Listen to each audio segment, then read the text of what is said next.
Today is Friday, November 21st, 2025, and I'm standing between the east and west gates of the old Summit Cemetery in Chattanooga, Hamilton County, Tennessee. This was the original cemetery for the black community of Summit that began settling the area approximately the 1890s as families moved north from North Georgia and North Alabama seeking land and better economic opportunities, and also fleeing more stringent Jim Crow laws and racial violence. Turning toward the west side of the cemetery, we're facing what is now the Volkswagen Drive exit off of I-75.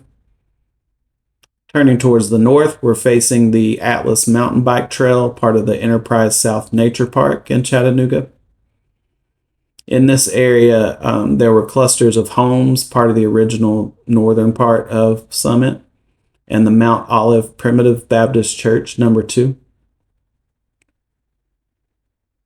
Turning towards the east, we're facing what's now the Hunter Village subdivision in Ooltewah. There were also clusters of homes in this area. I'm standing on a road that once extended from Old Cleveland Pike in the current area of Summit across what's now I-75 and then extended northeast towards what's now the Ooltewah-Harrison Road. We're approaching the east side of the cemetery and entering the gate. The first marked headstones and the earliest dated headstones in the cemetery are for what I believe are sisters-in-law Eunice Edmondson and Ollie Mae Edmondson. Eunice Edmondson's headstone is the earliest dated headstone in the cemetery.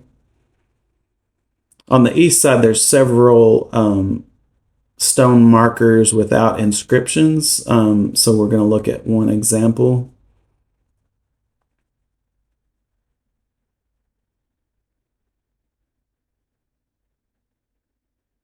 And then a little further in on the east side of the cemetery, there's a grave with a foot and head marker stone.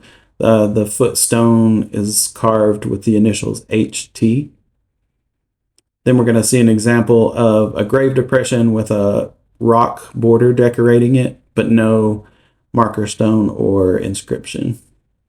Then in the southeast corner of the east side of the cemetery, we have marked headstones for Miles Wilson and Ernest Franklin Lawler. This headstone has the symbols for the Summit Oddfellows Lodge. Now we're going to enter on the west side of the cemetery. There are very few marked headstones on this side of the cemetery. The first one that we'll come to is for Thelma Woods Espy.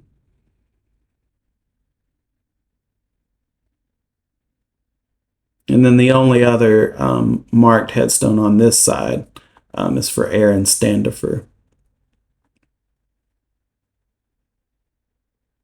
In 1938, the Work Projects Administration, the WPA, did a historic records survey of cemeteries in Hamilton County, and they noted that the cemetery had 200 unmarked graves.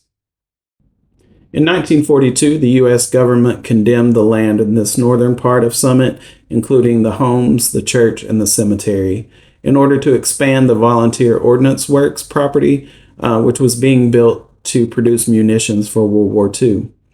The TNT plant, as it was locally known, erected a security perimeter around all of the property, and so the community no longer had access to the cemetery after 1942. About 15 years later, the Lee Highway bypass, now part of I-75, was constructed and further isolated this part of Summit from the community. After the federal government discontinued use of the TNT plant, the property was later transferred to the city and the county, and at some point the city and the county sold the strip of land that the cemetery sits on to a private landowner. The descendants and the community of Summit still remember the cemetery and are concerned about the threat of proposed industrial development and a road extension on the cemetery.